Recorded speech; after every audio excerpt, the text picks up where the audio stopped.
I had a thing. I wanted to type in to the Googles. Don't think. What are the Googles done for me lately that I wanted to do again? Was I gonna look something up? It's normally what I do with Google. Guys, we were just talking about this before I opened the Google in the first place. I would look something up. My internet was working. What you goggling? Okay, so let me just go through a quick checklist, right? So I got us recording on the Audacity. I got my book bookmarked. I got Craig going. I got to hit record on my video. Check. All right, it's a lot of checks. Hard. Anthony was saying his internet's not working, but that's not part of my checklist. Yeah, I promise there was a reason I pulled up my Google. You were gonna look up some characters. I was gonna look up the episode number so we could figure out who's doing the intro. Oh yeah, that's right. Yeah, this will be episode 45, which is perfectly divisible by 3. I think it's Anthony's intro. Woo! Congratulations, Anthony. I'm the winner. Some circles know Anthony as the winner. Welcome to the A4NB4Y podcast. I don't know what voice this is, but it's not the Duke of Nukem. Thank you for coming to our podcast. Is that your actual intro right now? No. Oh, okay. I'm looking something up right now. Doing all the research. Gotta give him a research.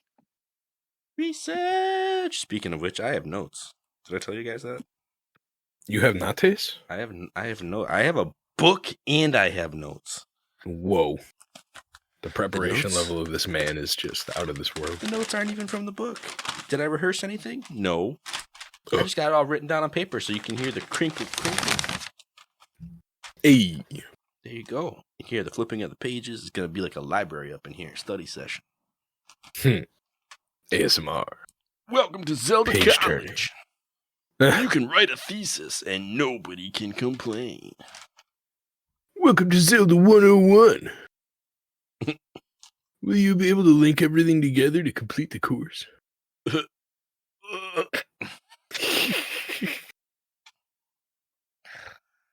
Oh, no. I hope we get everything done in time. Oh, Din. So good. Guys. But Can't. my internet is being so... You're coming through pretty clear, my guy. Are you sure? And your picture quality is like the best it's been. Yeah. Stop checking your ping and just record. But I'm trying to go on my browser and it's just the websites are just taking so long to load. Yeah, I'm trying to find one thing. Discord be chomping your bandwidth, man. Although I might mute myself and blow my nose here and there because, yeah, my nose be congested and a little bit runny. I think I have something in my eye. This recording session's going off great so far. This is good. This is good pre-record stuff. Got a good 5 minutes of just like complaining about our situations. Why are we in such a bad situation? I got dust in my eye, man. The mites are going to war. It was your bammer. This is the last dust crusade. This corny is the final frontier. I saw him sneaking around behind you. He threw hair in there and then ran off. I'm good when you are. What did we cover on last episode? We covered... Was it Goran? What? Was it Avardania? No, it was the Zonai stuff. Yeah. We talked about dragons. Alright. We had to shoot arrows at dragons. You had to fight a dragon. Alright. It was more like you had to annoy a dragon, but we'll go with it. Fighting him.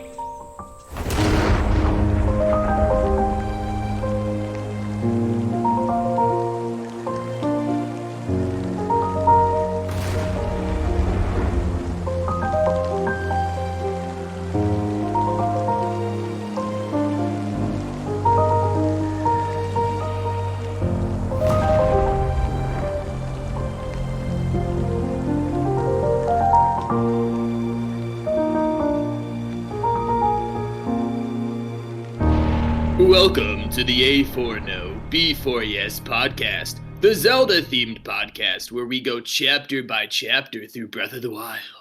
This is episode 45. Last episode we covered fighting dragons. And today we are heading to the Gerudo Desert to get a nice suntan. My name is Anthony, and I am too pale for the desert, and my co-hosts are... I'm Ryan Fonzie, and I'm from Western New York, and therefore I am also too pale for the desert. And I'm Cameron Hagee, and as you can clearly see by the complexion of me in the camera right now, I'm also not fit for the desert for extended periods of time. I do beaches, Crazy. though. Get burned so bad. And Link actually, when we get there, Link's not really used to the desert either. So we're going to need some stuff to help him out. Oh, yeah. Yeah, the desert, where horses don't go. So... Nah.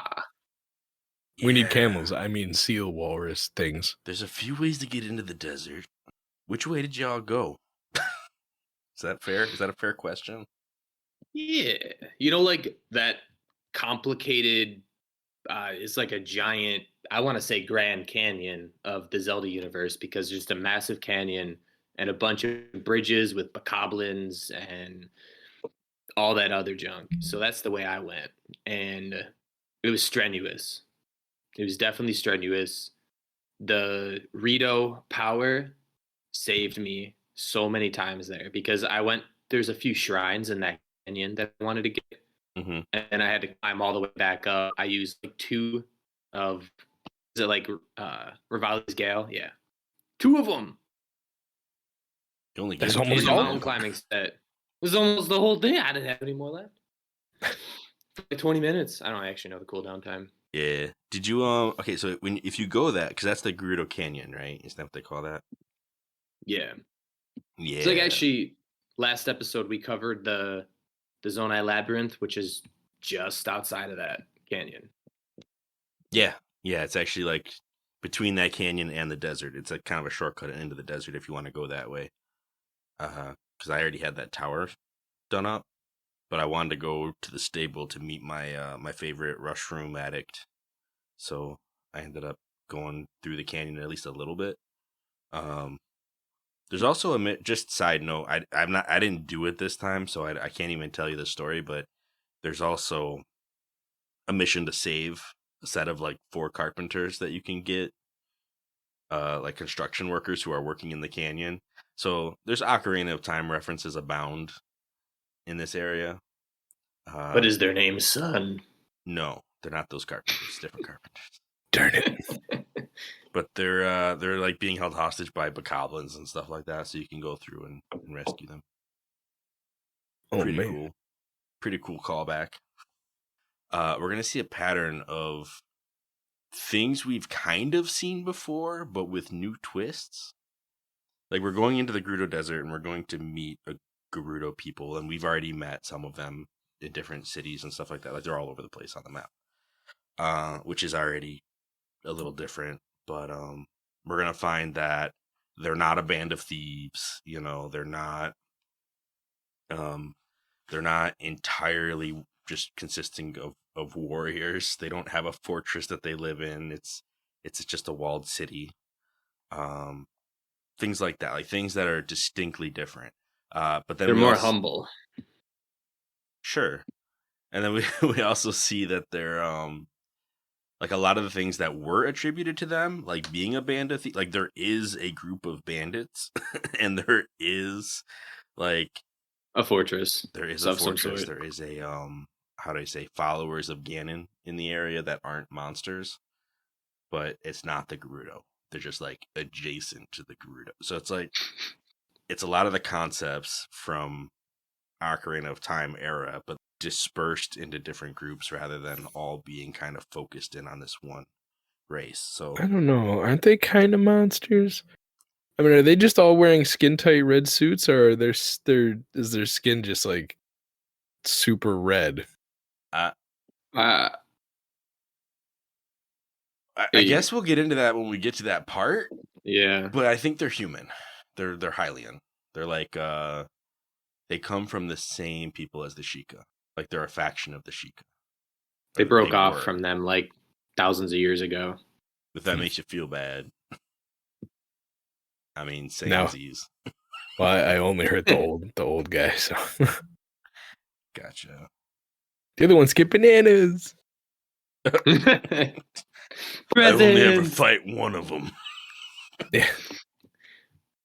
But my trip into the desert was really basic. I'd already gotten the tower in my first when we first started. I did like a sprint and got a bunch of towers, not all of them, but that was one of the ones I did grab. So I just teleported to the top of that and then flew on down to the little oasis town we'll be getting to soon, or as close to it as I could.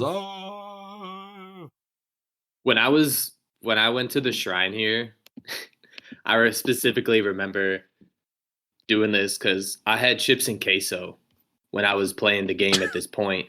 And then I got to the shrine. You see where I'm going with this. Classic, I see your face. Classic gamer food, chips and queso. Yeah.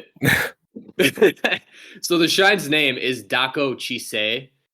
And when I was playing this part, I just kept going, taco cheese shrine. And my girl's like, what are you talking about? I'm like, it's Dako Chise, it's taco cheese. It just stuck out to me. I remember it because I was eating chips and queso. It was hilarious. I don't even remember the shrines. I played Karakara Bazaar and all this like 4 weeks ago. The fact that that's all I remember about the shrine. A shrine name in mind. I'm like, yo.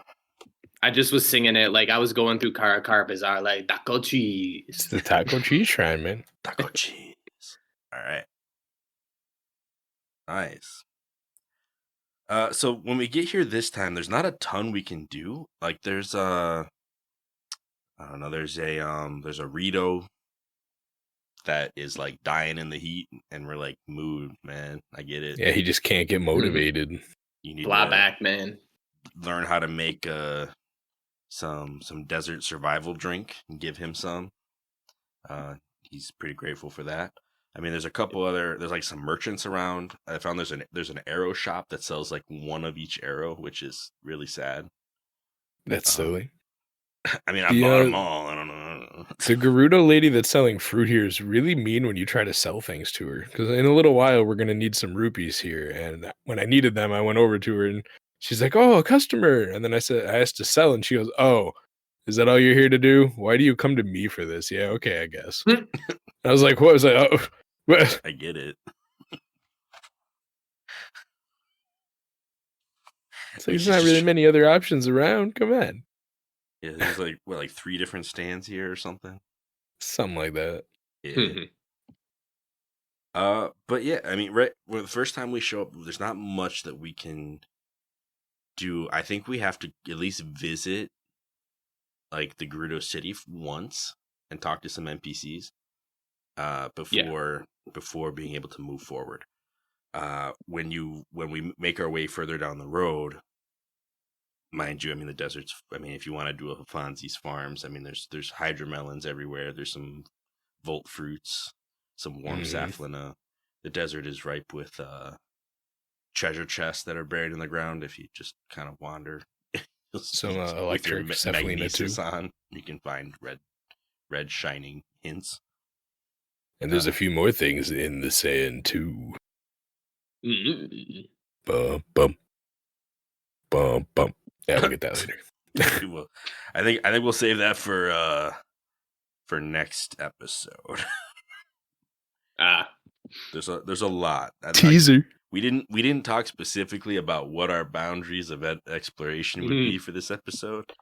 It's kind of convoluted because it's all one place. Yeah, I guess just to put this out there now, we're splitting up the Gerudo chapter into 2 separate episodes because there's so much. The desert's just so vast, guys. It's like half the map. Not really, but it feels like it. There's a lot of quests in the desert and a lot to do. And a lot of sand. Yeah, a lot of ways. Anakin would not like it here at all. No. So we come up on this Gerudo city, and let me reference the Making of a Champion book here. There's a lot of walls, a lot of big walls. Yeah, the city's completely walled off. All right, so just a quick this is like the intro. Like all of these things, I'm just going to read verbatim from the book, just so that we're context building right now, right? So the Gerudo, we've met them before, but here's just the description as told by the book. The Gerudo are a tribe composed exclusively of women who have built a prosperous settlement in the Gerudo Desert. The Gerudo have brilliant red hair and brown skin. They are taller than Hylian women and have more muscular build. With training, they are easily some of the fiercest warriors in Hyrule. They have their own unique language, and because they are a society isolated by a vast desert, their own deeply rooted culture and customs. So yeah, so this town is completely secluded. There's another note here. If you go a few pages forward in the book, I could even reference a page number. If you look at page 139, I know you guys don't have this book yet, but maybe one day. Maybe one day. There's just a note here that I wanted to read as well. It says, since ancient times, the Gerudo have held on to a belief that if young Gerudo women interact with men, it will bring disaster. That is why entrance to Gerudo Town is forbidden to men. When a Gerudo reaches the age of marriage, she sets out from the town in search of a mate. One can encounter Gerudo all over Hyrule who are traveling on their courtship journey. Most of the Gerudo running the shops within Gerudo Town are married and have returned in order to make money. So, interesting phrasing in the book, if I'm being honest. Yeah. Like, kind of a sad idea that they get married and then go back to the town where husbands can't go. But yeah, right. You know, don't worry, honey. I'll be back next week. Across the desert. And so I guess the Gerudo genes just must be so strong that no matter which other race they have a child with, it just always ends up being a Gerudo. Yeah, and we're gonna find out later when we actually do get in, because if we didn't get in, the story wouldn't progress, so we might as well just spoil that now. There's tons of kids in this city, tons of daughters running around, like just buckets of them, not a dad to be seen. Buckets of them. Buckets. But yeah, I mean, it's something where every Gerudo, well, not every Gerudo, some Gerudo that we ran into were looking for success in business. Like we found, the one who was in Goron City who was just trying to find gems, right? But a lot of them are looking for love. Like we went to that one Lover's Pond by Lurelin. Like she was on that trek. That's actually one that a lot of Gerudo apparently make. Is looking for that pond, because it's kind of like if you can find it, then you're kind of guaranteed to find what you're looking for. That's the ideal anyway. So yeah, I mean, a lot of the ones that we found wandering around are kind of doing the same thing. They're looking for a man, which is and a strong man, or as a vo, as they like to call it. I think the very first, well, outside of the no, actually, this was before I talked to the merchant. Yeah, the first one that I talked to asked me immediately if I was interested in something like that. She's like, "Oh, I feel like this is a fated encounter," after she had like just left the village for one of the first times. And I was like, "Nah, I'm just on a walk." And she's like, "Oh, if that's how it's gonna be, then bye." Yeah. There's something else you could say to her too. I can't remember what it was. Well, yeah, I'm sure it's like an agreement kind of thing. I didn't. Yeah, it's like, "Oh yes, I felt it between us the moment we met," or something like that. And then, "Oh, I'm just going for a walk." Kind of two extremes there a little bit. Yeah, and I'm sure it doesn't like become anything. Like if you agree, I'm sure like she doesn't really take you seriously. Yeah, I think her exact, because that's the option I picked. Now that I'm remembering it, she says, "Oh, I don't want a man that's too quick to come to assumptions," or something like that. Okay. And I'm like, "But you literally just said." Yeah, you're breaking I feel my like heart, it's fate. random Like, Gerudo whoa, lady.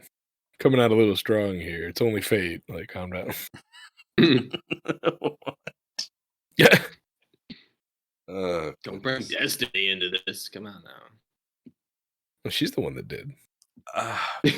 Okay, so we get up closer. And then we get to the city, but we can't get into the city. If you try to get in the city, the guards will roll up and kick you out.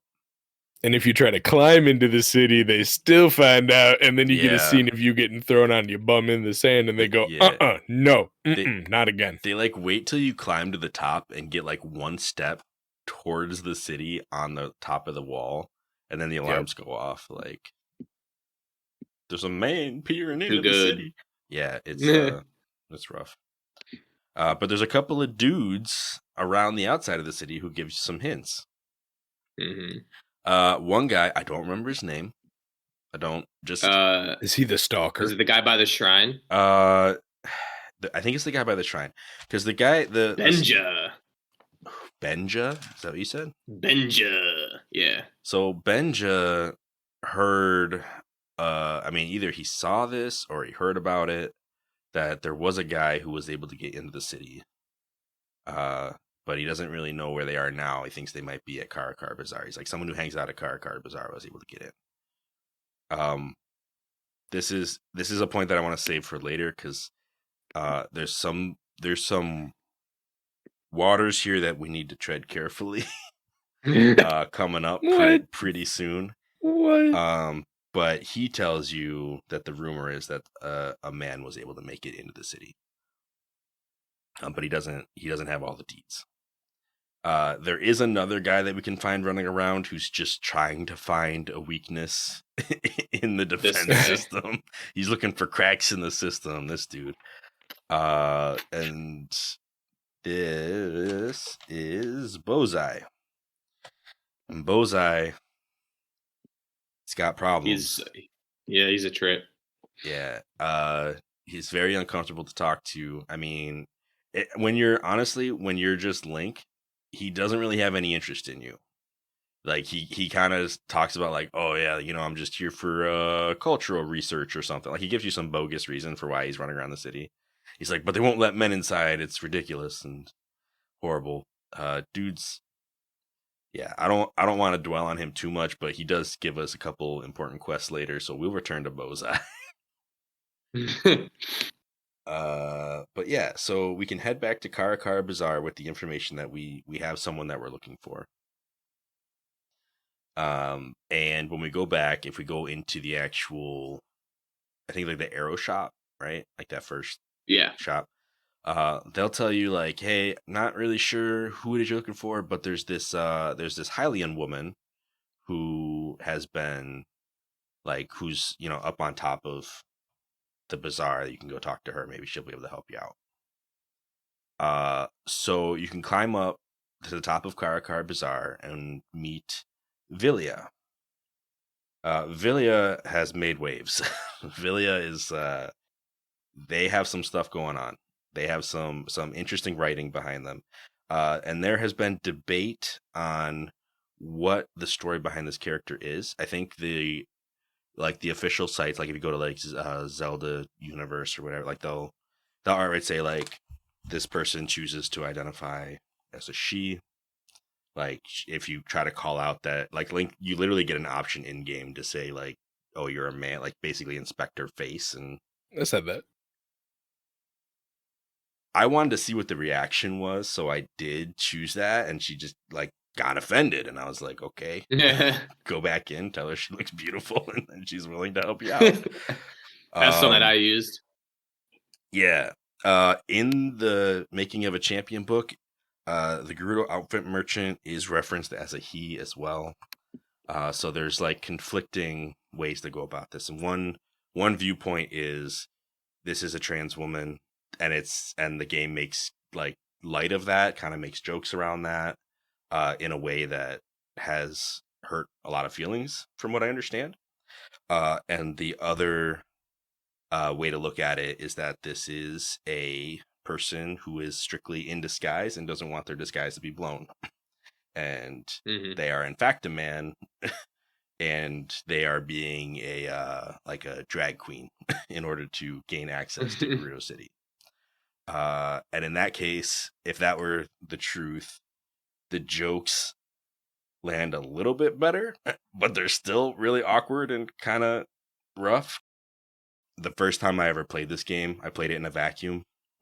I didn't talk to anybody about it, and the way that I read it was like, this is a very old school joke on the means of like Mrs. Doubtfire or something, right? Like this is like, love that movie.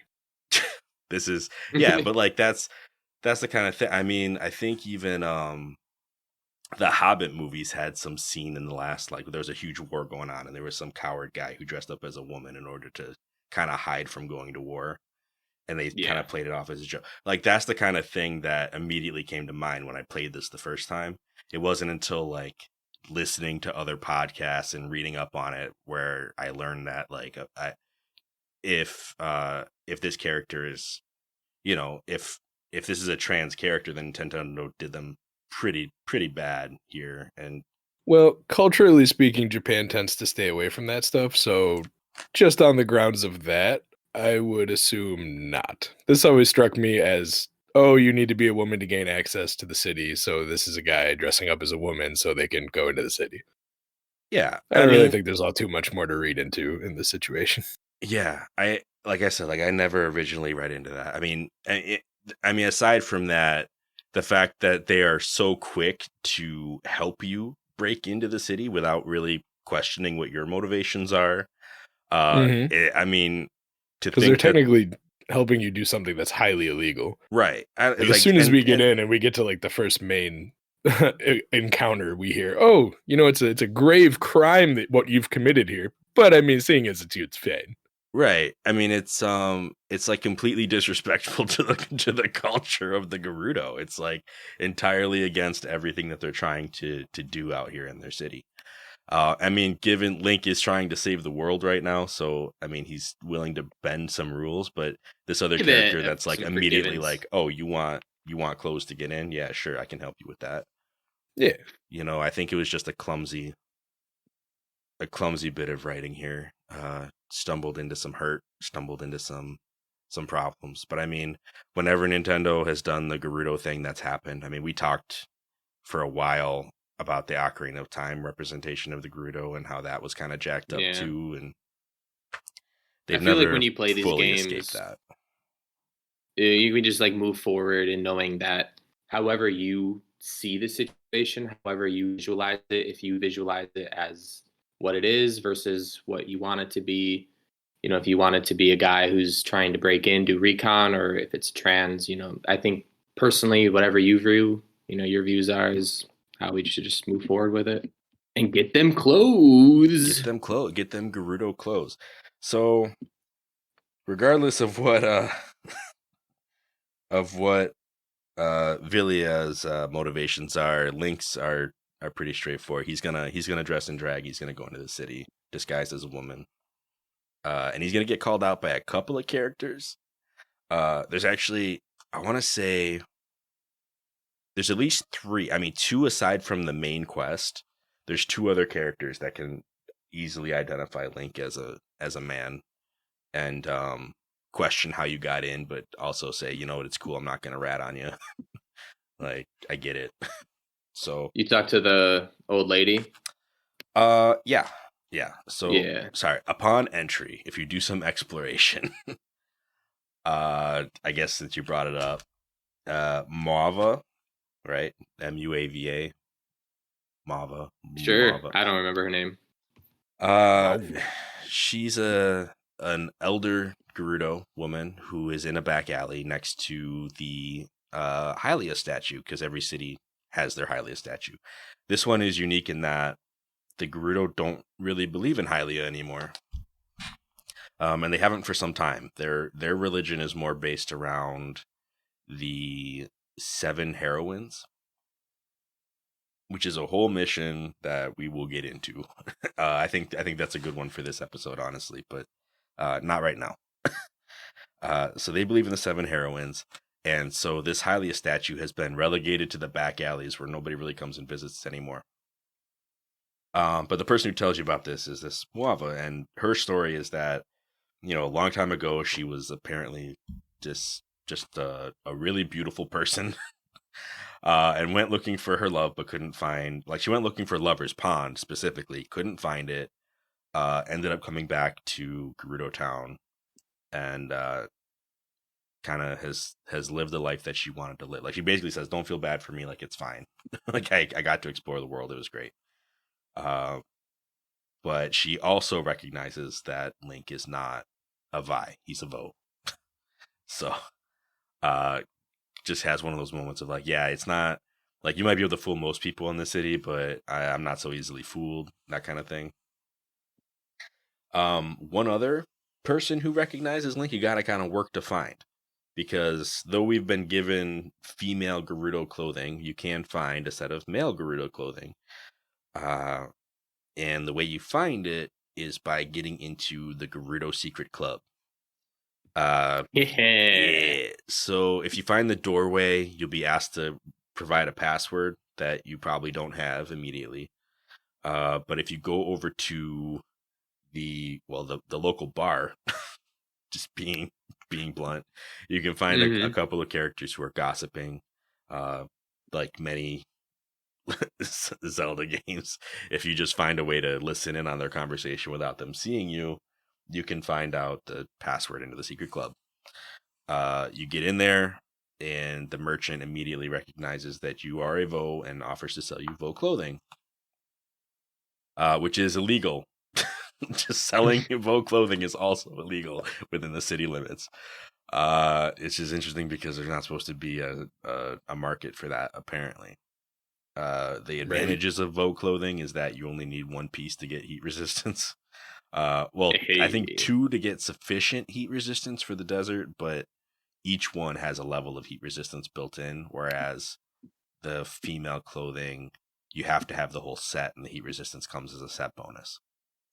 Yeah, that's accurate, because I have I guess we'll get into it in a later episode. I completed Terrytown and bought the Vo from the Gerudo that you, not going to name names, but she basically is like a merchant for Vo clothing, so you can buy that. It's like an alternate set for what you can get in Gerudo Secret Club. Nice. But yeah, I mean, those are just a few other cultural spots around the city. People who don't recognize that you're a Vo. There's actually a Gerudo school for finding Vo out in the world. This is the problem I had with your sentence in the book. So it said that all Gerudo are dark-skinned, scarlet hair, whereas this girl in the Love Academy is pale and has pink hair. And I thought, that's so interesting. I got nothing for that. I mean, yeah, Vilia is dark-skinned and has red hair. Like, I watched a YouTube video today. It gave a whole theory about how Vilia is secretly a Gerudo. It's a very interesting theory. They're not only dressed as a woman, but they look like a Gerudo. It's not just the Gerudo clothing, but it's the Gerudo hair and like skin. I didn't really pay attention. Everything. Yeah, no, I get it. But I don't want to go into that or buy into that. That's a whole thing. I'm gonna let that be their theory. Yeah, it's like really weird though about at least the girl that's in the Love Academy, because when you walk up to her, she's like, I think she says something along the lines of like, "No, I'm not a Hylian," or "Yes, I am a Gerudo. I don't remember exactly what she said, but there's actually text in the game that like talks about that. She says something along the lines of it, but it was just really odd, striking to me that she's a Gerudo. She's very different. The only one. Yeah. So she teaches a class about talking to men, basically. How to approach a man in the wild. In the wild. Out in the forest. And how to have the best chances, I guess, at actually being able to pair up when you lived in a culture without men your whole life. So it's a very strange. I mean, listen, Nintendo's really shot their shot when it came to trying to define the Gerudo as a culture. That, I mean, this is just, even as just a flavor scene, some wild stuff they wrote in here. Just as an additional joke, there's a Goron just chilling in the city. Yeah, and he's like, I don't know why I was allowed in here. I'm definitely not a woman. and it's like, I don't think they can tell. Like, I don't think they understand Goron. I mean, which makes sense because they're, again, an isolated city that's opposite side of the map from Goron City. They probably don't know the Goron's whole deal. To be fair, I feel like Goron's also just kind of like, I don't even know, lack of a better word. They just kind of like poop a rock and it becomes a Goron, or like I don't know. They throw like a rock in a lava pool and it becomes a Goron. Like we don't know. We don't know. There hasn't been an explanation for that. But once again, Goron City full of kids. Yep. Is what it is, man. Then another interesting kind of just culture area in the city is you get towards the center of the area, past the market, there's some steps and some guards leading up to this fancy chamber. And right at the beginning of the steps is a woman who is begging the guards for helping her husband who has, some disease. I don't remember if she said a specific disease, but some disease that is going horrible. And we're not going to cover this, I guess, this episode, but this quest is there, and this woman is in dire need of assistance. And she's pleading with the guards, and the guards are kind of like, yeah, we can't really do anything because there's a lot of other problems going on, like some Yiga problems. Yeah. And Yeah.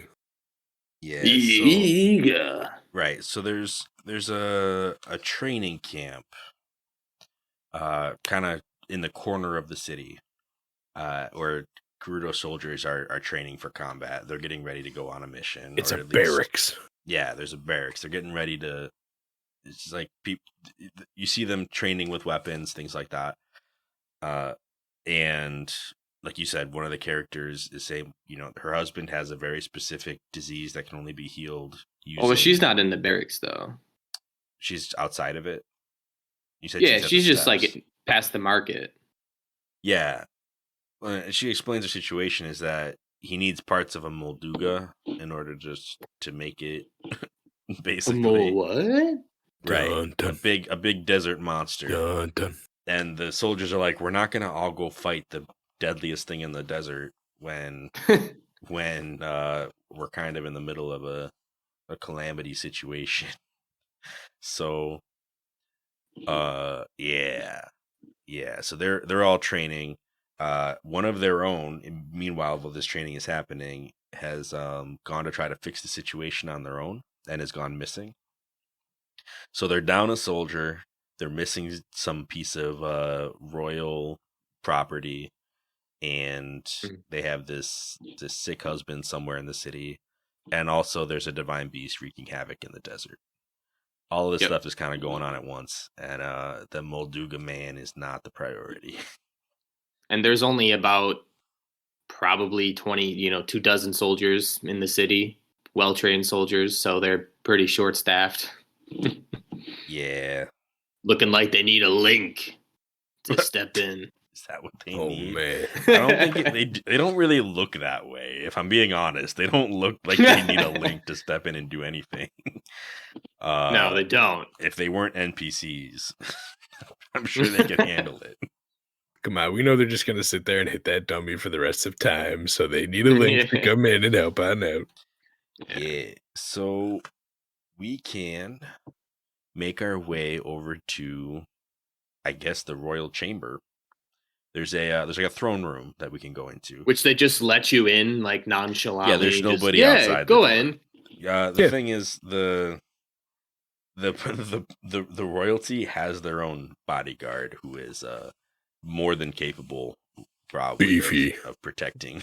I was gonna say a beefcake, so yeah. So this is Bularia or Buliara. Sorry, this is Buliara. Buliara. That's how I pronounce it. It could be Boliara. It could be Bularia. I don't know. It's Bolero of fire. The Buliara of fire. Either way, she's a bull. All right, she's a New bull. Theory. Yeah, so sorry, we come in here to meet Riju, and Riju is the current Gerudo queen. Or princess. She's just a kid. She's not, yeah. I believe they refer to her as a princess in the game, right? Yeah, I think so. Gerudo leader, what have you. So we can go meet her, and she also recognizes that we are a Vo immediately, and of course Muliara jumps on that and is like, "You've committed crimes against Skyrimer people." Like, and Riju's like, hold up, like we might actually like he's not just a Vo, but also likely to be the hero we need right now. Yeah, I like how this conversation starts. She's like, "Oh, hi. How did you get in here?" It's like Yeah. immediately like, "Oh, you know." She knows what's up. Yeah, Oh, shoot. it's funny because this is like a secret callback, and I want to bring this up just because like we didn't do this, but for a while I've been tossing around the idea of doing an episode about the GDQ beta content showcase from last year. That'd be 2022 for anyone listening to this in the future. Where they part of the showcase was them going into Gerudo Fortress as Kid Link by using the Gerudo mask. Apparently that was like a scripted thing that almost was in the game that you were able to do, that they changed. The thing about it is that most of the Gerudo fell for the mask once you did some things to upgrade your mask. Like you could upgrade them so they actually have abilities, and the Gerudo mask would get you into Gerudo Fortress as a kid. And most of the Gerudo would be fooled by the mask, aside from Naburu, who you could meet as the current acting leader of the Gerudo. I mean, like they were still under Ganondorf at the time, right? But she would be the one who would spot and be like, "Yeah, that mask doesn't fool me. Like I know who you are. Like you're just a kid." Like, and actually has a conversation with you about. I mean, it kind of goes on to similar paths of what you do see in the game of, like I'm not actually in league with Ganondorf. Like maybe you can help us out with something, that kind of thing. And she teaches you the second half of the Song of Time, which is like mind blowing. But that's again conversation for if we ever do that episode. Like there's like lore built into that game that is really cool as a Zelda fan. Saying that this fits into your theory for the second game, that I know you were talking about, you wanted them to be stages, like some of the NPCs in Breath of the Wild. So are you saying like there's a possibility for Riju to be the stage, essentially like Naburu was, because she was able to spot Link? Well, that's not where I was going with it. Oh. That's an interesting add-on. I was just saying that this is a callback to something that never actually made it into the Ocarina of Time, but almost did. It did make it into Majora's Mask a little bit. There was no Gerudo mask in that one, but there was the stone mask, which a lot of people use to get through the Gerudo Fortress in that game. They just call it the Pirate's Fortress. They're not actually referred to as Gerudo. But it's the same character models and everything. So when you in Majora's Mask, it's just a side note again. When you go through there, you're wearing the stone mask. Nobody can see you. So again, like a disguise-esque situation going into a fortress of all women. And in there's a leader, like a pirate leader, who will challenge you to a series of like 4 different fights as you go through. Might only be 3.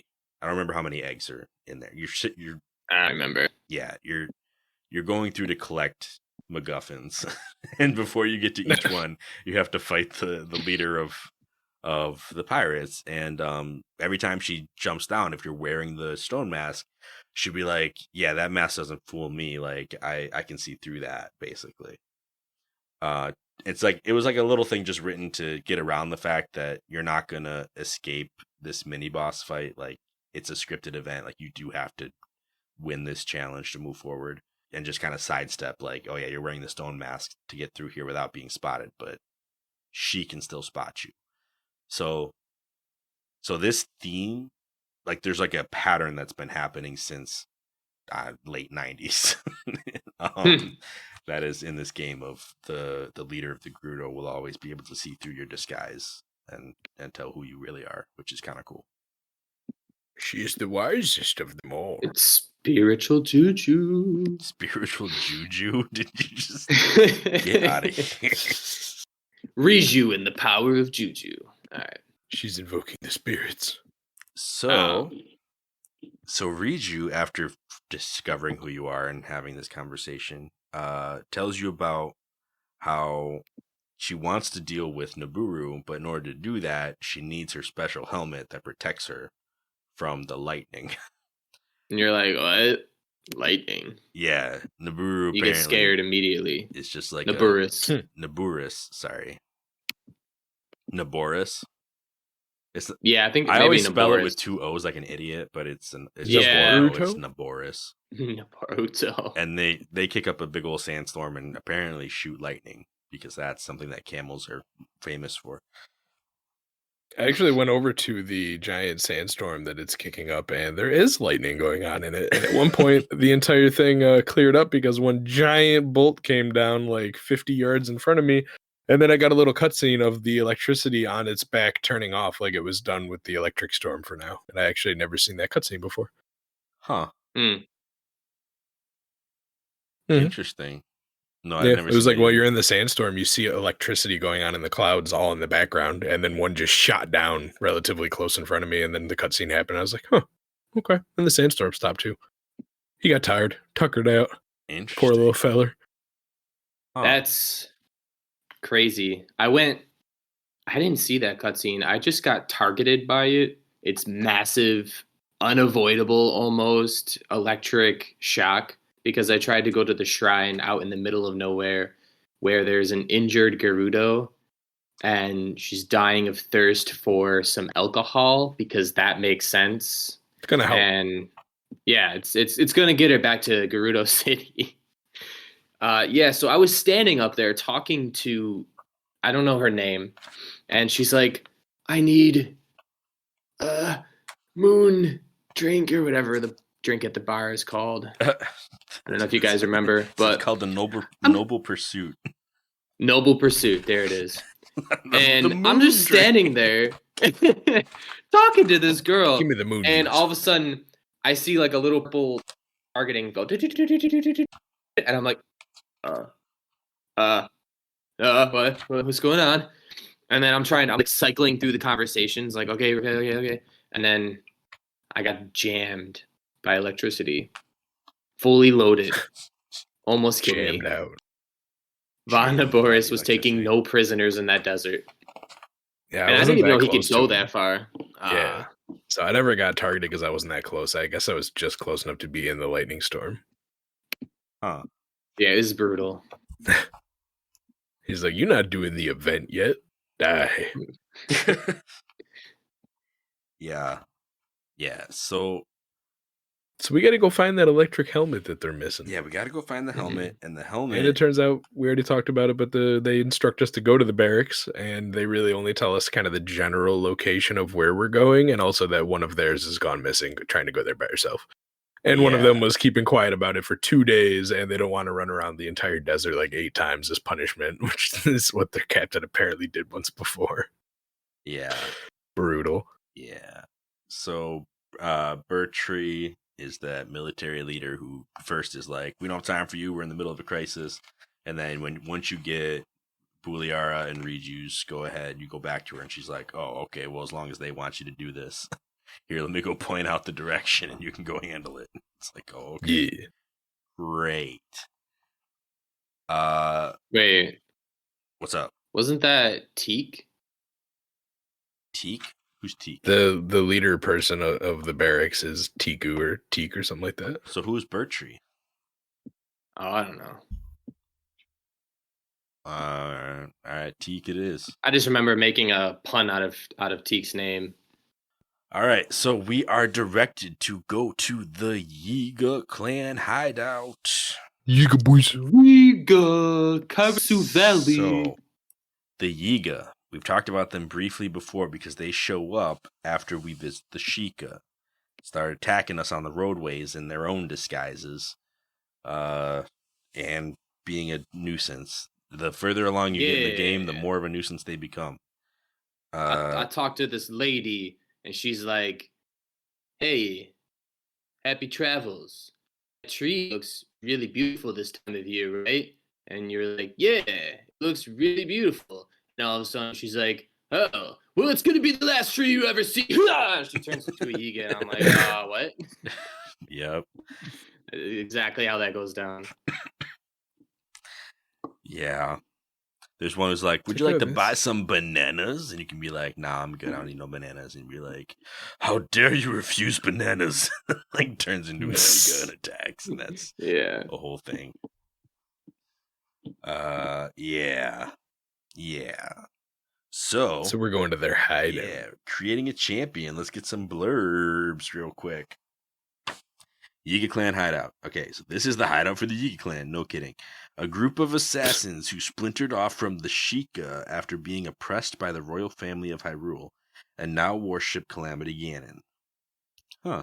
All right, the entrance is hidden in a room built into a cave deep within Karusa Valley. The space has a Japanese aesthetic, and red lanterns hang down from the scaffolding. It's an interesting way to put that. Starts with oppression. Apparently, they were oppressed by the royal family, but it doesn't say why. Because it says now they worship Calamity Ganon. I feel like the worship of Calamity Ganon would have been the reason that they were oppressed by the royal family. But hey, what do I know? There's another thing here, a developer's note, right? From lead artist, structural artist, Manabu Takahara. The Yiga clan are descendants of the same people as the Sheikah who live in Kakariko Village. Those shared roots are why the design of the Yiga hideout contains the same Japanese motifs as Kakariko Village. Their leader, Master Koga, is kind of silly and has a goofy, likable personality. I also gave him elements from Japan's Bon Odori dance and temple festivals. The Yiga routinely gather around Master Koga and hold nightly events with mighty bananas as prizes. However, they are still assassins trying to dispatch the hero who worship Calamity Ganon. I combined a number of elements into their design, including the fact that they exist in the shadows and have no hometown or village, only the Yiga clan hideout, which is actually an old Gerudo archaeological site that they snuck into and made their own. So that's I would love to see like a pacifist run of Breath of the Wild where Link just waltzes into the Yiga hideout. He's like, "Hey guys, come on, we both like bananas, right? Let's get along. Come on, let's worship the same guy over here. Come on, let's go kill Calamity Ganon. I won't oppress you anymore." No, I said let's not worship Calamity Ganon. Let's go beat him. Let's go play some prizes, some games, and get some bananas. Come on. What do we say, huh? What do we say? You coexist, am I right? It's like, come on, guys. Just come over here and worship the guy we worship, and I'll give you 10 bananas per follower. Come on, 10 bananas. You guys love those things. Come on. I think it's hilarious that there's text in here that they have nightly events where they gather around Master Koga and win bananas as prizes, though. Right. Because, like, awesome. You can see that room in the game. Like, you can go into a room where there's just, like, a stage in the middle and little stands all around. I thought that was, like, a training room. Apparently, no. It's like a festival, a nightly festival. Part of me wonders if you sneak in here without having triggered the mission or, like, if you just... You said you can't? I actually tried to go here before I got the mission to come here, and the normal spot that's open that lets you walk into the first room with all the tapestries you choose to burn, that door is closed. There's just a wall there instead, so you can't get in before you trigger the event. Huh. I tried. Because the room where you fight Master Koga is open to the air outside, though, I think. Yeah, I think you can get to that room, but I don't think... I don't know if you can get into the inside of it through that way, though. I don't know if you can actually activate the turnable door from the outside. I think you can just get to that area, walk in that chasm, and see that giant pit to nothingness. Interesting. And then maybe not get back out. Wait, I don't know if you can get in at all. Like, there's a door blocking the other one, so you probably just can't even use magnesis on the door. Oh. That's probably not even triggerable until you get the scene to go in. So we would never know that they have these events if it wasn't for this book. Yeah. Amazing. Added lore you can only get from this book. Yeah. So this first room that we get into, what I will say for now is that there are 8 statues in a circle around the room. And in between each of them is a tapestry that we can burn to try to find the way forward. From what I remember, the way forward is actually just straight ahead. Like, you don't have to play the guessing game too much if you just whichever way you came in, just shoot forward and you can keep moving. But there are treasure chests and keys and stuff like that in the different rooms if you just want to open them up and collect your rewards or fight your battles. I opened everything because I can't go through a game without opening everything I see. So I think there was either a sapphire or a ruby in one of these chests. yeah. Nice. And I think 50 rupees in another one. So this whole place is just filled with treasure. It's lots of it. Yeah, it's like how the Gerudo and Ocarina of Time were obsessed with treasure. Now it's the Yiga that are obsessed with the treasure. But I guess they gotta fund their Yigaing somehow, right? Yeah, I mean, like every single Yiga that you kill in the wild drops like 1 to 2 bananas, at least almost 20 rupees, and if you're lucky, you'll get like a sapphire or something like that. So they're all rich, basically. I mean, they're rolling. Some deep pockets in those. Got them banana farms. The banana monopoly. Oh no, it's a banana mafia. Here they are. And we can find their stash too. Okay. So this is technically it's a stealth mission. I failed stealth once, and I thought what would happen is that I would get like thrown back to the beginning, or there'd be some kind of failure mode. No, they just all get into a big fight with you if you trigger the alarm.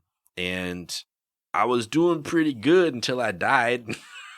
They're really hard, so yeah. Yeah, there was a couple of like wind cutter dudes, and they both teleported right next to me, so I was like trying to hit them with a major spin attack, and I was hitting both of them when I wasn't paying attention to my life, like my actual, health meter, and I ended up getting sniped from some dude in the corner while I was doing that, and I just went down for the count, if I remember how it went down. Like it just, oof. Like I almost had all the big dudes in the room down together, and it was like, no, it's just too much else going on. Grace wasn't enough. Yeah. No. In the first room where you find the imprisoned lady, Berta, whatever her name is, I actually separated the 2 big dudes and went toe to toe with them, and I stole their wind blade. It's actually not that good. I think it's like 35 damage or 40. Would you electrocute them there? And drop it's got a cool weapon art though. Right? Shoots a giant wind arc out. I'm saving them. I got one up on a display case. Yeah. It's just so hard to get. But yeah, like I think they one-shot you. Like if they hit you at all, you're done. At least in master mode. Yeah, you're in master mode. Yeah, in master mode, I think that's how it is. In my game, you can handle a hit or two. I mean, if you encounter one of these guys out in the wild, it's one thing. There's actually some methods where they have attacks that end up sending wind that you can use your glider to kind of like counter. You can just kind of fly up on the wind and then not get hit by their attack and close the gap that way. Ooh. So I don't know if they do all those same moves inside the hideout. Definitely not the wind gliding. Those weapons also aren't very durable because they're supposed to be like OP a little bit. But at least all the ones that I've had, they've broken way too soon. But yeah, some big beefy guys. Hey, if y'all were wondering if ancient arrows work on these guys, I was watching your stream when that happened. I told Cameron, he's gone. You can send a Sheikah splintered off member of this gang just into the ether with it. You send him back to the Calamity War. Send him back to the coding room. Just get out of my game. You just hit him with a delete stick. And it works. I didn't expect it to work because of like the fact that they're humanoid. I thought that might have been too dark, but nope, game lets you do it. You can actually get a free ancient arrow too from Beetle and the Bazaar too. So just go ahead and use it. Why not? Send them to the ether. And he also tells you about Robbie. Oh, yeah. Nice. From the bazaar, he tells you about Robbie? Yeah. He says That's if you go messed way up to the tip on the right past whatever landmark he tells you it's past Zora's domain, that you'll find a Wow. mad scientist. Like, it's really exciting, but also kind of scary. Beetle, man. I can see Beetle saying that. He's gone all over the world. Doesn't tell you a hint about the northern tip of the map until you're at the very, like, southwestern part. Yeah, right? You know the opposite side of Hyrule? Yeah, I was over there the other day. Like, what? The teleporting beetle, man. The heat's getting to his head. It's like you put a teleport coin down in one of the stables, and then you go to like the desert in like Akala, right? And then you go to the desert and you're like, hey, what's up, Beetle? Teleport! And then you go to the stable and he's there and you're like, how? I do that all the How did you get here time. so fast? He's faster than light. When I'm short on arrows, I do that exactly. I just teleport to all the different shrines right next to the stables and just go from beetle to beetle and grab a bunch of arrows. It's the new measurement of the fastest speed out there, the speed of beetle. Speed of beetle. He's basically the postman. Yeah. From the old game that would challenge you to the foot race, you know. He's just always there 1 second before you. He knows his market, you know. You're his only customer. He's gotta track the market. He does really good at it, man. I don't know. But yeah, Yiga Hideout is it's very I mean I love the look of it. Like I love like the stacked up boxes and the hidden banana room and like all the different treasure chests that you can find and tapestries that you can burn down to find hidden paths. There's so much here. I don't think I've ever found in any of my runs up until this point. I never found that area where you can climb up a ladder, like right next to where you have to go. Yeah. And there's that little room that's got spikes sticking out on the top, bottom, left, and right. So you kind of have to climb up and then glide into it. Yeah. And there's 2 chests with 300 rupees each in there. Yep. And then throughout the rest of this place, between just hidden chests and the chests in the final room we're going to get to before the fight, there's like 4 topaz, a ruby, and like 100 rupees, as well as a whole stack and then a couple of sprinkled bananas here and there too. Yeah. And I mean, the idea is that the bananas are for distraction because sometimes they just have like a stick trap that's like a little platform with like one stick holding it up and it's got bananas on top. Like one specific member was like, "This is where I keep my bananas." And no one touching my bananas. And you can just knock down that platform and the bananas will fall in a convenient location for one of the members to get distracted by it. So you can just kind of run on through. I actually chose riskier distraction techniques for most of it, where I just put myself out and then the question mark appears like, and then I'd go back around the corner and like, and then walk over and then I would run around behind him and just get to where I had to go. Yeah. There was only one guy that I had to get past him by, I was up on the ceiling because it just happened to be easier the last room. And I just dropped some bananas off the top and he's like, oh, it's raining bananas. Just walks on them. Banana. When I got in here, I had 17 ancient arrows. So oh no! What I did was I found the Yiga that was blocking the door to the next part of the critical path, and he would be the unlucky customer. And that way I could just like kind of glide on over and just leave the room without anybody stopping me. So I only had to use like 2 or 3 arrows the whole time I was in there, but I did just kind of cheese it. Like, when you're up on the rafters from extra cheesy, like right where the critical path is, I just bomb arrowed it up. I made a big boom in the corner of the room where kind of like where the wall is, where the banana stash is, and then they all were like, what? And then they all ran over to it and I just glided right in. Oh, you can just distract them with noise like that without them seeing. Yeah. I wonder if you could just use a regular bomb instead of a bomb arrow, like the infinite ones you get from your Sheikah Slate. Just like put a bomb over there and then run over and blow it up because, I got my resources, man. They're limited.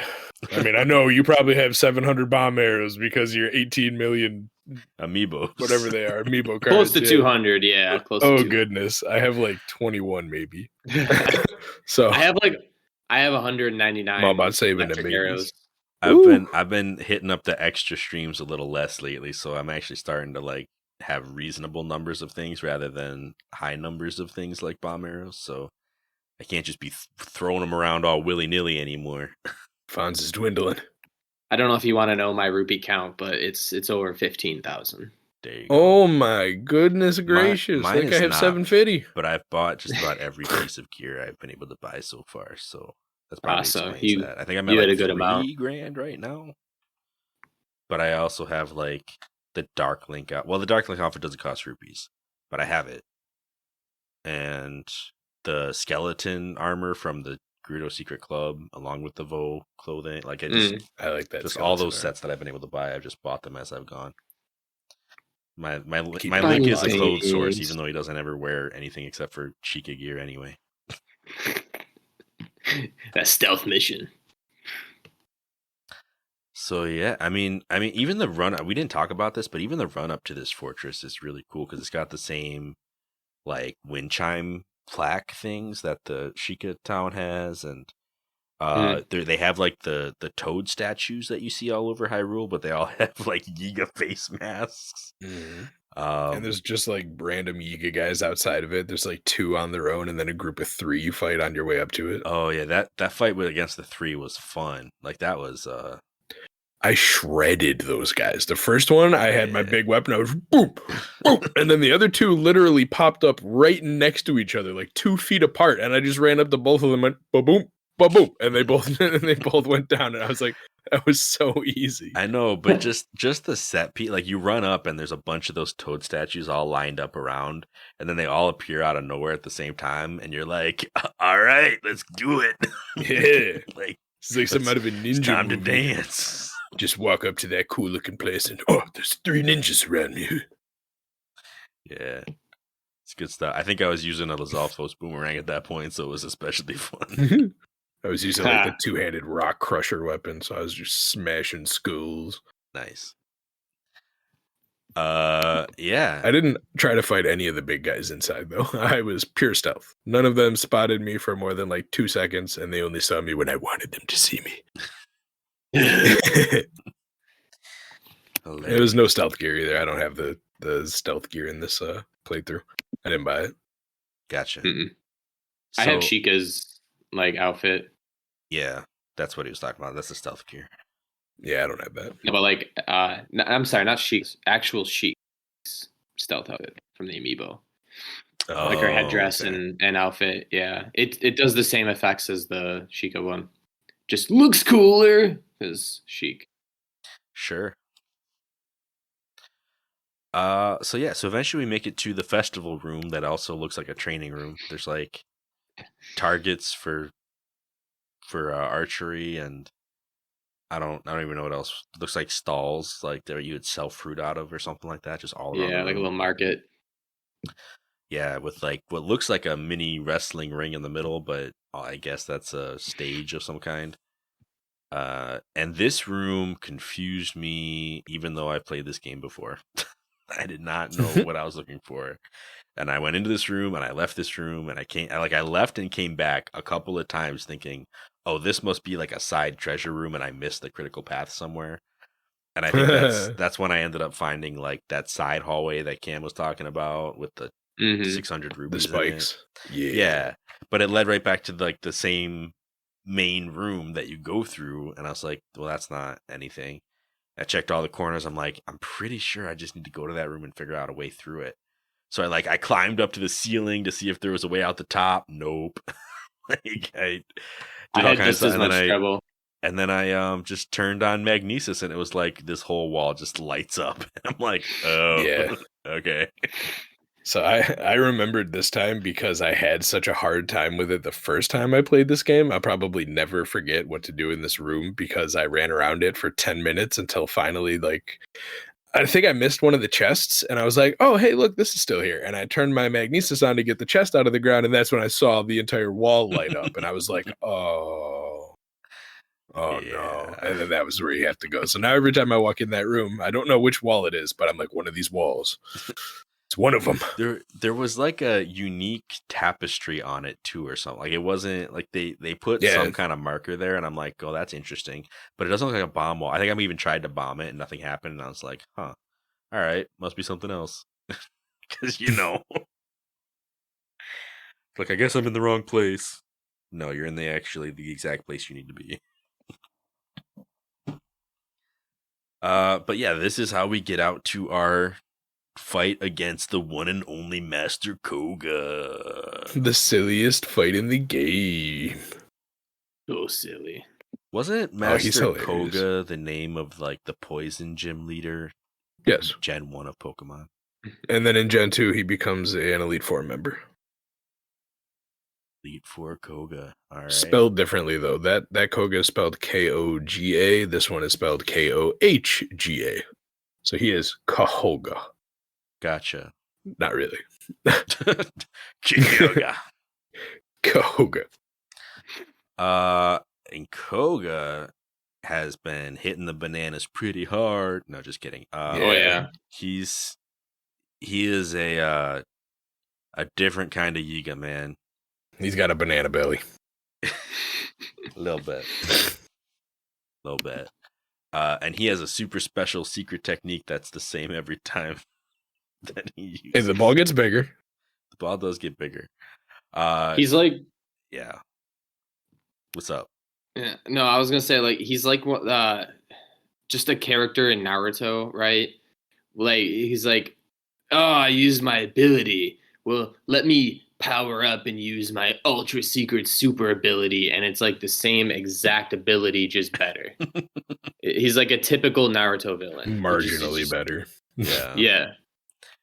Yeah. It's ridiculous. Yeah. So he's like, I mean, the developer even said like he's got this fun and likable personality. I mean, the dude's just a ham sandwich. Like, I don't know how else to describe him.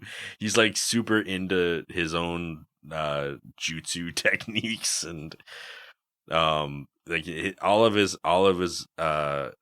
attacks revolve around giant metal spike balls that you can just kind of magnesis and mess up. Also, well, I don't think the first ones you can magnesis, because I tried. Oh no! I mean, he makes his giant mass appear, right? And then he floats it in a big circle around himself, and your job is to hit him when it's above him, so it'll fall onto him. Yeah.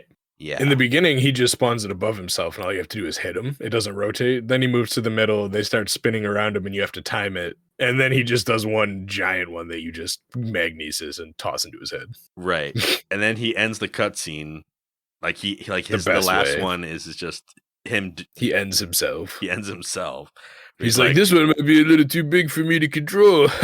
My family's technique is so powerful.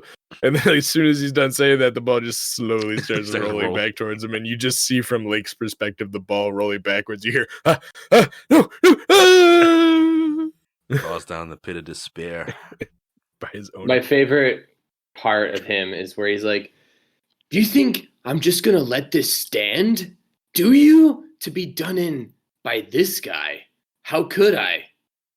I almost lost my temper there. Wait a minute. I know what to do. I got it.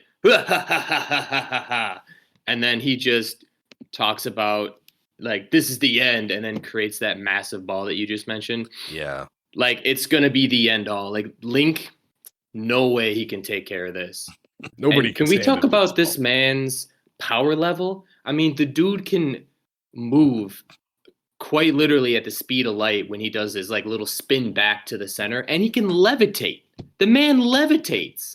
Yep. And he can't beat us. He has all these powers. Well, I think that's part of the problem is that he's too focused on the show of it, right? Like he's just he's too busy being a goof to take the battle seriously himself. He's like, I know many nightly rituals took onto his head. Yeah, I mean the fact nightly that his last thing is like, this is gonna be so big and powerful that I might not even be able to handle it. But you know what, Grandpappy's final flash, Grandpappy. And then at the end, when metal ball and wrecks himself with it. And then at the end, when he wrecks himself and falls into the pit, he yells at you and calls you a coward.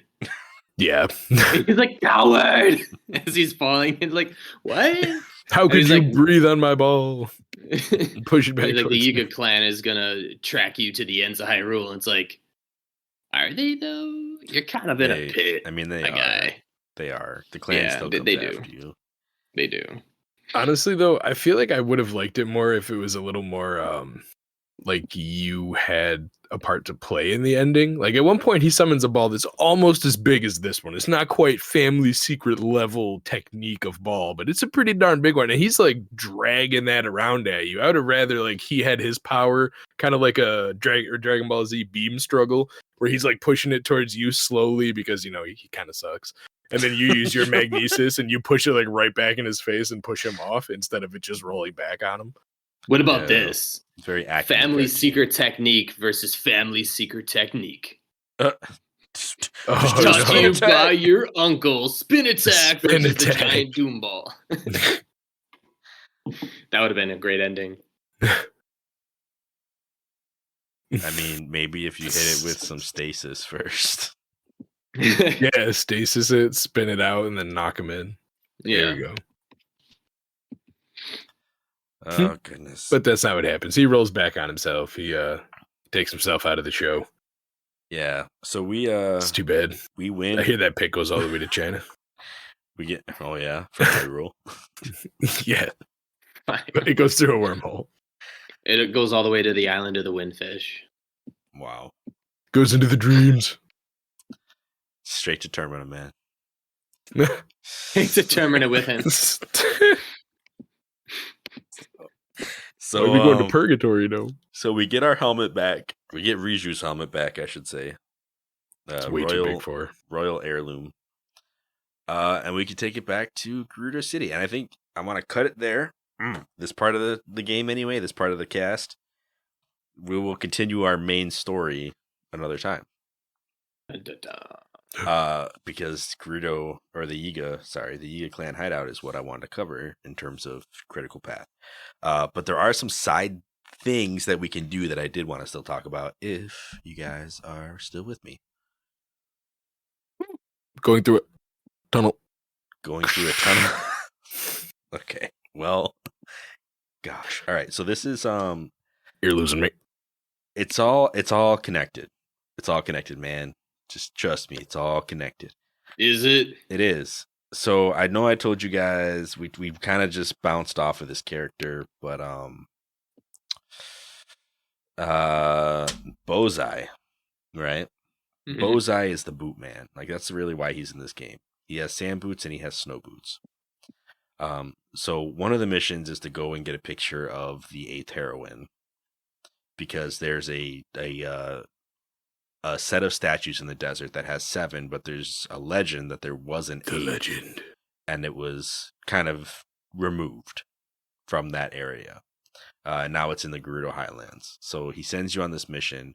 I'm pretty sure he lends you the snow boots for this mission. Mm-hmm. And this is the only time and place we can obtain snow boots ever in the game. Yeah. And you're going to have to give them back. Well, yeah, temporarily. You have to give them back. So you go and you can get this picture of this 8th heroine statue. I'm not going to go into where it is. I'm just going to kind of say that for now. It's not somewhere you would expect it to be. It's not exactly nowhere in near the other Highlands, ones. I'll say that. I mean, it's in that region, but it's not very high up.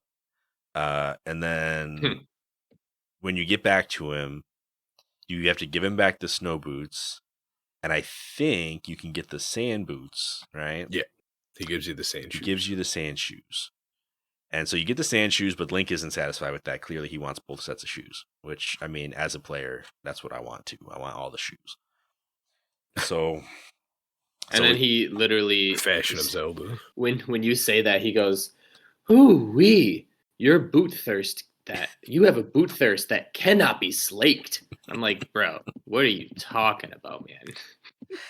Yeah, so he decides in his mind that he's going to give you an impossible mission, because you would never go back to the Highlands without snow boots, right? That would be preposterous. That would be preposterous, unless you're like me and you already got all the pictures you needed on the first trip. Oh. So he sends you to go find the picture of the 8th heroine sword, which happens to be up in the Gerudo Highlands, actually in the Highlands, and actually a lot easier to find than the statue. So, having played the game before, I actually the first time I went up there, I just got pictures of both things. So that when he was like, go back and find that other thing without the snow boots, and then we'll talk about these sand shoes, or then we'll talk about the snow boots, right? And I just had the picture, so I just turned around and just talked to him again. He was like, oh, I thought you would never be able to do that without the boots. You're like, haha, I already did. Like, you underestimated me.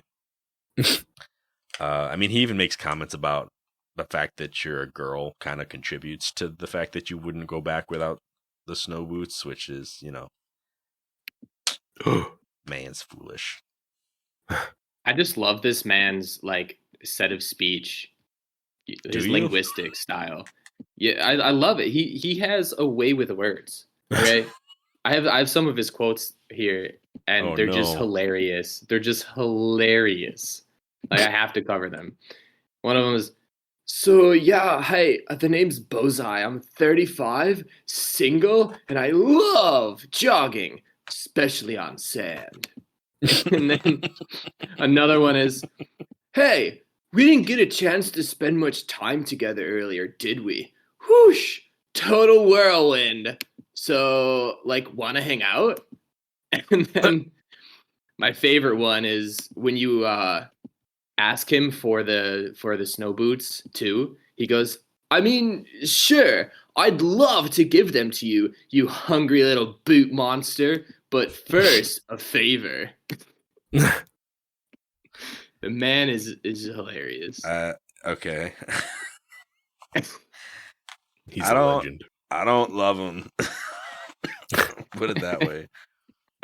Just being honest. Aww. He just has a really I don't know. Like, I feel like there's this really rough theme going on about Hylian dudes who just want to like get into the Gerudo city or see the Gerudo, and yeah, it's skeezy. It's pretty bad. He looks like one of those guys that in anime, like, he has the glasses and his eyebrows are titched upwards, and he's like, I could get in there, you see? Like one of those guys. Yeah. Is that the bathhouse? Guy. Good old Bozai. Yeah. Got a bullseye with Bozai. It's a bozo, maybe. But yeah, so he tells you about this 8th heroine statue, right? So a little bit about that, because we skimmed over that earlier. That's the meat and potatoes. Yeah. Out in the desert, there is a set of 7 statues and like some like smashed base looking thing with them. It's actually a shrine puzzle. You go around and you figure out which ball goes into which platform. So there's 7 of them out here, and once you get all 7 in their respective places, the shrine comes up. It might even be a blessing shrine, something pretty simple. Once you figure it out, it's like, oh, well, you made it this far, And so the 8th statue is supposed to be a mystery. Like, I guess there was this legend of an 8th heroine, but you can clearly see that this 8th heroine was banished effectively. Like, they removed the statue, tried to erase their own history a little bit, send this 8th statue off to the Highlands to basically sit out in the cold, literally and figuratively, right? This statue doesn't fit the agenda. And I'm guessing get it out of here. I don't know if they flew it or what, because apparently the sword got dropped somewhere in the top of the Highlands, and the statue itself ended up in like a canyon somewhere. They hired the Gorons to do it. They had the Rito or carry it around. Yeah. So if you are familiar with the series, the number 7 is going to stand out to you. Like, there's 7 sages, 7 maidens, 7 wise men, etc. 7 heroines fits right into that same narrative, aside from the idea of this 8th heroine being a thing. They each even have their own like unique symbol that, I haven't tried to line them up with anything else in the games, but it's very clear that they were making some kind of reference here with that. Aside from that, I mean, I know 7 is known to be a lucky number, but 7 is also a prevalent number in a lot of world mythologies and religions. I know we talked about 7 chakras, right? In the Bible, 7 comes up quite a bit. You can go into it, and if you want to look up like 7 I am statements, or the 7 days in a week, or not necessarily a scriptural thing, but like 7 deadly sins. Like there's like 7 comes up quite a bit. There's 7 notes in a musical scale. Like the 8th note is a repeat of the first note, right? So it makes an octave, which is oct 8, but it's like there's 8 notes to get there, but it's technically only 7 notes in the scale between those two. And so the number 8, as opposed to 7, like some of the words that kind of go along with the number 7 is, complete, whole. It's a perfect number in theory. Like 8 is seen as, for people who are into numerology, it's a more like it means more than that, like more than enough, more than perfect. It's like it's usually associated with things like prosperity. So again, considered a lucky number in a lot of cultures. Buddhism specifically has some interesting associations with 8, being that there's an 8-fold path. There are 8 petals on a lotus flower, and for that reason, like 8 is kind of a big deal. A lot of people see 8 as a number of a new beginning, kind of like how we talked about how I was saying about the notes in a scale. Like 8 is like the next thing, or biblically, there's places where 8s come up specifically when. Like the big one that gets referenced a lot is that 8 people were saved on the ark in the big, in the flood. 8 turned on its side is an infinity symbol, right? So 8 is it's like the next thing. So when I'm thinking about this game and I'm thinking about this 8th heroine, my thoughts go to 7 has always been the number, right? 7 has always, like traditionally in the lore of Zelda, 7 has always been your full set of sages. In Ocarina of Time, you had 6 sages plus Zelda, who was the 7th, and that made your full set. Similar with A Link to the Past, you had 7 maidens, one of which was Princess Zelda. I mean, I don't know anything about the 7 wise men, but I'm guessing one of them had to be royalty. But it's always been 7. It's never been up to 8. So it makes me think that 8 was false. 8 was like the reason that it was rejected and sent to the Highlands is because 8 was a false heroine. It's heresy. It was too much. Yeah, it was like, and I imagine that 8th probably came with the idea of being some prosperous new beginning, right? Like it was probably like, hey, it's not just 7. Guess what? Here's 8. Like it's a new thing that we're doing. And eventually they got kind of found out to be, I don't know, nefarious. It was a hoax. How dare you add 1? So some interesting things to note about that is that, one, when you first get into the Yiga hideout, they have all 8 statues together. Like, I know the book says that it's an archaeological site that they took over, but they still have all 8 statues in their entryway. Same swords and everything. It's clearly supposed to be the 8 heroines, and they all have Yiga masks on. Another thing is that if you go up to the sword up in the Gerudo Highlands, there is a golden broadsword, like one of the Gerudo, like giant claymore swords stabbed into the ground right next to the giant statue. And there's a moblin that's just sitting there staring at it. Which to me is a set piece. Like that's not there on accident. That's not like his weapon. Like he's there. I mean, I went down and fought him. He didn't even try to pick up the weapon. He just came at me with nothing, which was really interesting. But to me, that's a signal that this 8th heroine. I mean, I don't know if all the heroines in the lore of this game were supposed to be a Gerudo or what, but the 8th one definitely was. I mean, according to what I'm seeing. And if the Gerudo, if the Yiga are still like they kept the 8 statues together. To me, what I'm seeing is a past Ganon situation. Like this is a Calamity Ganon, not necessarily as a human, but for some reason there was an evil. Either they themselves worshipped Ganon, or they were a reincarnation of Ganon, and they were this false 8th heroine. Which is kind of a wild concept to me. Like I don't exactly know how to fit all that together, but that's a theory that I'm having about the lore of the situation.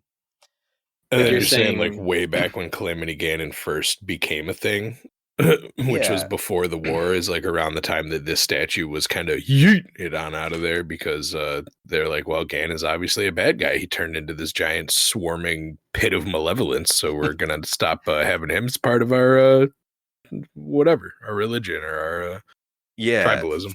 So yeah, I think so. We talked about last time, like the last episode, we talked about like the Zonai, right? And how there were 3 different statues. There were dragons, owls, and boars, but all of the boar statues were destroyed, right?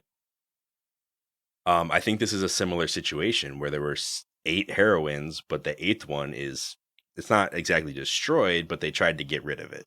It's outcast. And I think that these are either telling 2 very similar stories about the past, or they're telling. Oh, this is a major stretch, but they're telling the same story. Yeah, I could see that. You were saying like back in the time when Calamity Ganon started, not only did they remove this because of that, but also around that time is when the Zonai decided to destroy all of their boar statues, since maybe Ganon took on that form, so they wanted to stop worshiping it. Yeah. So it seems like in every belief system or every historic religion in this Hyrule, there has been an instance of a Ganon or a reincarnation of Ganon or what have you that has found its way into it and has been like rejected eventually or overcome, right? So everywhere we see anything that's related kind of gets destroyed. One of the really interesting things about this situation with this 8th heroine is that in the Tears of the Kingdom trailers, we've seen a very Gerudo looking figure in the dehydrated Ganon that's under the castle, like wearing Gerudo symbols, wearing Gerudo jewelry. And I mean, though it definitely looks like a decrepit, like mummified man of a character. So it wouldn't really fit the bill of heroine, I don't think, in this case. But it's worth noting that this wouldn't be the first time that the Gerudo have had some kind of interaction with a Ganon.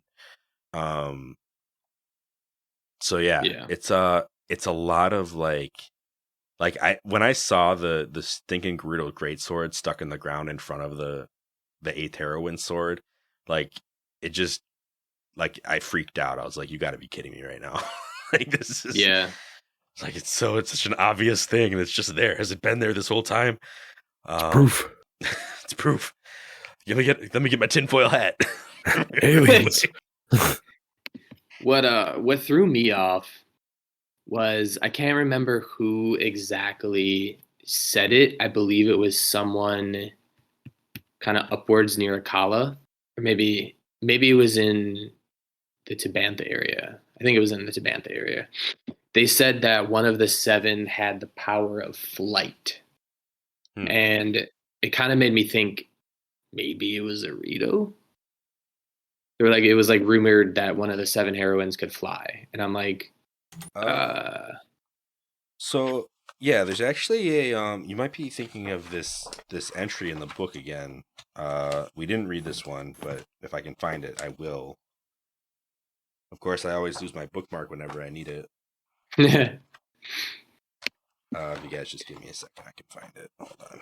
All right. Well, in the meantime, since you were talking about the Zonai and the 7 heroines, I kind of updated my theory since we now talked about the Yiga and their whole, allegiance to Calamity Ganon. So I believe the Zonai having Cameron mention that the boar statue is being destroyed, I believe the disappearance of the Zonai, if we talk about the Tears of the Kingdom 2 trailer, I believe that to be, since they were very magical, maybe they just up and put all of their magic into kind of trying to contain Calamity Ganon.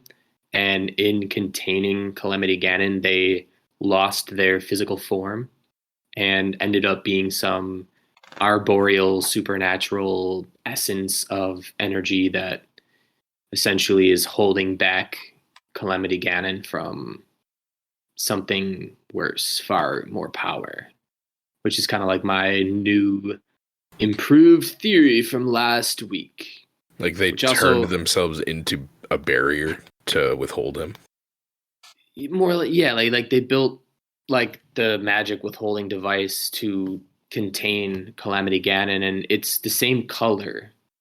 Their magic is the same color as luminous stones, which are throughout Hyrule. So I believe that might be where they derive their magic, and I believe they probably just disappeared trying to make the ultimate, like, carry Hyrule on their back scenario by holding back Calamity Ganon. And in doing so, like, there's like the splinter group Yiga, who I think were actually, if we're talking thousands of years ago, I think the Yiga and were directly in relationship with that war, because you see like a bunch of cave drawings in the Tears of the Kingdom 2 trailer, which kind of resemble like ancient Sheikah looking warriors. It kind of resembles like Yiga a little bit, and there's also Zonai warriors there as well. So it was like a cool little tidbit. I think the Yiga and the splintering of the Sheikah and the Zonai issue are all related in one big event, kind of like how you were touching on. I think it's all one big, massive, just something big happened, man. Yeah. There's one big mystery we don't have yet.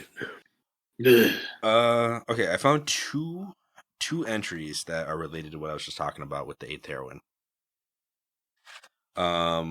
One of which is this part where it's talking about the Gerudo.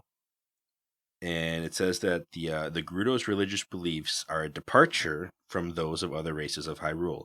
They worship the 7 heroines, seeing them as divine protectors. There are 7 gigantic statues of the heroines in the East Gerudo ruins. And according to the Gerudo archaeologist Rotana, each one possessed a different power: skill, spirit, endurance, knowledge, flight, motion, and gentleness. They are now the patron deities of those attributes. Meanwhile, the goddess Hylia, worshipped throughout the rest of Hyrule, is lesser known. Gerudo Town's goddess statue can be found forgotten in a back alley. I mean, if you really want to like make some theories, assign something. Yeah, I mean, we have 4 champions, right? So that's a start. One of which does have the power of flight. You could argue that Daruk has the power of endurance. You could say, I mean, we haven't really met her yet. Well, skill, I think. There wasn't strength as a skill.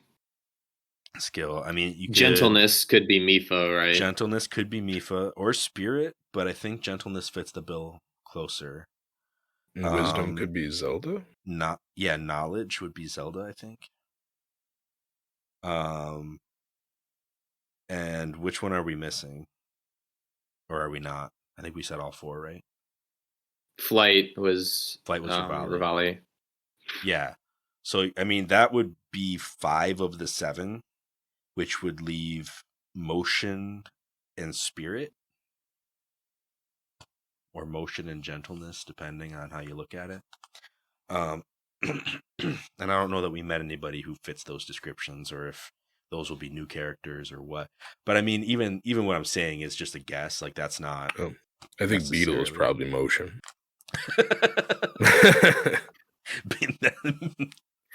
Beetle's so fast. If they make Beetle a sage, I will die laughing.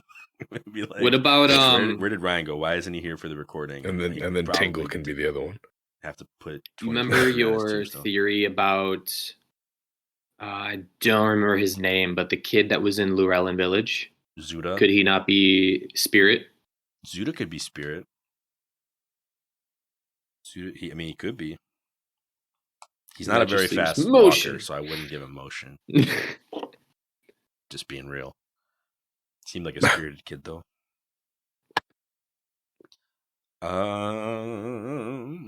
Maybe could be a Korok. Maybe like Paya or something. Like maybe a Sheikah. Yeah, Paya definitely could be Spirit. She's kind of shy though. I don't know if she's that fast. I feel like she might be gentleness then because she's so shy. I don't see her really hurting anything. She could be gentle. Maybe herself. Yeah, if Mifa was Spirit, then she could be gentleness. That still lose motion. Beetle. Come on, we solved this one, guys. Sticking with it. All right, Beetle it is. The old Rushroom man. What do you want from us? The mailman comes back in the clouds. You see his hat. He's like, I'm here, guys. I'm here. little rabbit on a red cap. Here we go. But yeah, they all have powers. All right. So the other thing, other locations way over here. It talks about the summit. It says the summit of Greater Highlands is covered in snow and has a massive stone sword plunged into it. There's a legend that the sword was once wielded by a forgotten 8th heroine, but that is dismissed as myth, a folk tale offshoot of the legend of the 7 heroines passed down in the Gerudo region. So even the book is kind of like, it's, it's a thing that might have happened. Definitely happened. Something definitely happened. There's a whole... Or else that statue wouldn't have been there the first 200-foot statue. If strength or power was going to be that would be a very valid, 8th attribute. If, there was an 8th and it was a Gerudo... Yeah, it could also be courage and Link, but I don't know why he would be outcast. Right. Well, I don't think courage ever was one of the 7, right? Because that was Link's most, Link adhered to. Courage. But yeah, I don't know. I don't think it would. Link has never been a sage, he's never been a part of the wise men. He's always been the Knight of Hyrule or whatever. So, don't know if, I mean, to be honest, neither has Ganon though. So that's, it's a whole thing. Yeah. He's not supposed to be a part of it. Or I guess she, as a heroine, was not supposed to be a part of it. If we see in the next game, canon history of a female Ganon, I feel like that's gonna make waves. That's gonna people are gonna be so surprised and happy about that. Linkle versus Ganon. It's Linkle versus Ganon. And every trailer's just been a lie so far. So that I wanted to bring that up because that's some major details that stood out to me. I don't know if they would even be a part of the story of Tears of the Kingdom, but it's definitely a part of the story in this game. In terms of just world building and stuff like that. So saw it, got excited, wanted to share about it, but I think that's all I wanted to cover for that. I feel like there's a good chance that almost anything that you could read into in Breath of the Wild would be something that could be referenced in Tears of the Kingdom, because they kind of just aside from references and names and some amiibo rewards, some DLC costumes, there's not really too many huge throwbacks to the Zelda universe. They kind of just went we're a million years in the future. Woo! Here's all this new stuff. So the new stuff they introduced in Breath of the Wild, I feel like there's a high chance that they'll use that in Tears of the Kingdom, because that's really what they've given themselves to work with. They didn't bring a lot of stuff back from the series. Yeah. Obviously, Zelda, Link, and Ganondorf are there, and there's still the Master Sword, but you don't see a lot of characters like Tingle around. Yeah, they make... this game is full... especially with geography, the references are crazy. Which I know... I think how they word it was every timeline that ever occurred in any instance of Zelda, ever to have ever been trampled upon of Zelda, all converged into one timeline at some point. And the parallels stopped, and then it was just one. But like really far in the future. So that's why there's like aspects of everything in every game and every timeline. There's like Majora stuff, Ocarina of Time stuff. Yeah, and a lot of it's just the naming convention. It's not even like characters in the game. It's just, oh, look, the Trilby Highlands are here. That's weird. That's a Minish Cap thing, you know, like stuff like that. Stuff will just randomly be named after characters and places in other games. You know what I just remembered? What's that? I know we haven't gotten to this part yet because we're going to save it for next, but a certain somebody wields a certain weapon, and it kind of fits into what we're talking about because it's called the Scimitar of the Seven. Do you know what I'm talking about? I know what you're talking about. Yeah. Yeah. But there's more to, like, when we get to our next episode, there are going to be a few key lines that play right into the theory I talked about today. Okay. So that's part of why I wanted to start now. But we are almost at our 2-hour mark, at least for my recording. I know we started with like 5 minutes of nothing, but still. I think if you guys are good, we can start wrapping this up. Heck yeah. So everybody, that has been our episode of A for No, B for Yes. Thank you so much for listening. If you'd like to write to the show, talk to us about what theories you have, what you've seen in this area, what your experiences were like, you can do that right on our website, which will be linked in the description. Aside from that, you can find us on our Instagram, on any of our social medias. Go check out Emotionals if you get the chance. But yeah, we will catch you all in the next episode where we actually get into this divine beast, Vanaboris, on A for No, B for Yes.